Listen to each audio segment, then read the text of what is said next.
सम्भवतः लगानीकर्ता र प्रधानमन्त्री बीच पहिलो पटक सायद नेपालको पुँजी बजारको विकासको सन्दर्भमा नै पहिलो पटक चाहिँ भेटभाव हो र हामी लामो छलफल गऱ्यौँ पुँजी बजारको विकास र विस्तारको लागि अहिले लगानीकर्ताको कन्फिडेन्सको विषयमा र समग्र बजारका अवयवको बारेमा हामीले छलफल गऱ्यौँ।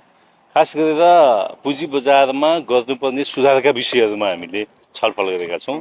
खास गरेर नेपाल राष्ट्र ब्याङ्कले पुँजी बजार विकास र विस्तारको लागि गर्नुपर्ने कार्यहरू, नेपाल धितोपत्र बोर्डले गर्नुपर्ने कार्यहरू, स्टक एक्सचेन्जले गर्नुपर्ने विषयहरूको बारेमा करसँग सम्बन्धित अर्थ मन्त्रालय कर र अन्य विषयसँग सम्बन्धित कानुन तर्जुमासँग सम्बन्धित विषय अर्थ मन्त्रालयले गर्नुपर्ने विषयको बारेमा हामीले छलफल गरेका छौँ। प्रधानमन्त्रीले ती सबै विषयलाई सुनिदिनु भयो र उहाँले समग्र पुँजी बजारको विकास र विस्तारको लागि लगानीकर्ताको कन्फिडेन्सको लागि प्रधानमन्त्री कार्यालय पनि त्यो विषयमा काम गरिरहेको छ। त्यो विषयलाई लगानीकर्ताको मनोबल बढाउनको लागि कार्य गर्नेछ भन्ने विश्वास दिलाउँछ। जस्तो को हुनुहुन्थ्यो सरकार पक्षबाट चाहिँ तपाईँसँग कुराकानी गर्नु? आज चाहिँ प्रधानमन्त्रीजी हुनुहुन्थ्यो, प्रधानमन्त्रीको मुख्य स्वकीय सचिव सुभाष शर्माजी हुनुहुन्थ्यो, लगायत प्रधानमन्त्रीको प्रेस हेर्ने दिपा दाहाल हुनुहुन्थ्यो र त्यसमा नेपाल धितोपत्र बोर्डको प्रमुख हुनुहुन्थ्यो, स्टक एक्सचेन्जको अध्यक्षज्यू लगायत हामी लगानीकर्ताहरू एफएनसिसिआई र ब्रोकरबाट प्रतिनिधित्व गर्ने सबै। कुनै सांसद अथवा मन्त्रीहरू? सांसद मन्त्रीको उपस्थित थिएन।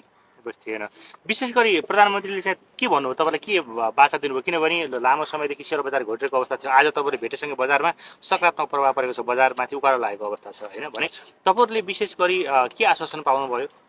प्रधानमन्त्रीले हामीले राखेका विषयहरू गण रूपमा सुन्नुभयो र पुँजी बजारलाई पुँजी परिचालन गर्ने प्रमुख क्षेत्र हो र पुँजी बजार मार्फत रोजगारी पनि सृजना हुनुपर्छ। पुँजी बजारलाई थप चलायमान गर्नको लागि र त्यो चलायमान भइरहँदाखेरि अर्थतन्त्रका अन्य कम्पोनेन्टहरू पनि चलायमान हुनुपर्छ भन्ने विषयमा हामीलाई जानकारी दिनुभयो। जस्तो अहिले सेयर बजार घट्नुमा चाहिँ केही लगानीकर्ताहरू पक्राउ पर्नु, त्यसले पनि अलिकति त्रासको भयभीतको अवस्था सिर्जना भएको थियो, त्यसलाई चाहिँ अलिकति ढुक्कपना के आयो र?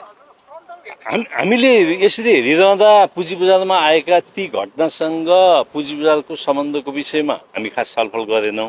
त्यो विषयमा गर्दाखेरि समग्रमा पुँजी बजारमा राम्रोसँग काम गर्ने लगानीकर्ताको मनोबल कसरी बढाउन सकिन्छ र पुँजी बजारले कसरी रोजगारी सृजना गर्न सक्छ र कसरी पुँजी क्रिएट गर्न सक्छ भन्ने विषयमा नै छलफल भएको। उहाँले दिएको आश्वासन के तपाईँलाई? जस्तो अब चाहिँ बजार बढ्छ है, अब चाहिँ सरकारले चाहिँ पुँजी बजार मैत्री नीतिहरू ल्याउँछ, कार्यान्वयन गर्छ भन्ने आधारहरू के पेश गर्नुभयो प्रधानमन्त्रीले? प्रधानमन्त्रीज्यूले ती सबै विषय हाम्रा विषय सुनिसकेर प्रधानमन्त्रीले संक्षिप्त रूपमा हामीलाई के भन्नु, पुँजी बजारको लगानी